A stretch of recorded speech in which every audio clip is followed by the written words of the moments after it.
បាទជំរាបសួរពុកម៉ែបងប្អូនទាំងអស់គ្នាបាទសម្រាប់ពុកម៉ែបងប្អូនដែលកំពុងមានបំណងចង់សាងសង់បន្ទប់ជួល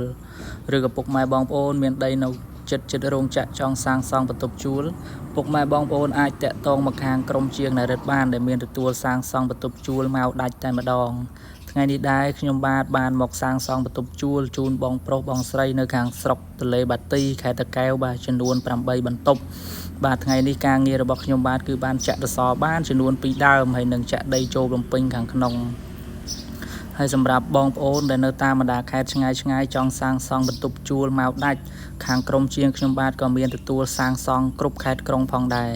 បាទបន្ទប់ជួលនេះដែរគឺបងប្រុសបាទគាត់រៀបខឿនឡើងមកកម្ពស់1ម៉ែត្រពីទឹកបាទហើយនឹងទំហំបន្ទប់របស់គាត់គឺគាត់ធ្វើទំហំបន្ទប់4x4បាទគឺស្តង់ដារស្អាតតែម្ដងសម្រាប់អ្នករោងចក្របាទហើយវីដេអូនេះគឺមានតែប៉ុណ្្នឹងឯងពុកម៉ែបងប្អូនបាទសម្រាប់ពុកម៉ែបងប្អូនកំពុងស្វែងរកជាងមានបទពិសោធន៍យូរឆ្នាំពុកម៉ែបងប្អូនអាចតាក់ទងមកលេខទូរស័ព្ទនៅលើវីដេអូស្រាប់តែម្ដងបាទសូមអរគុណសូមជម្រាបលា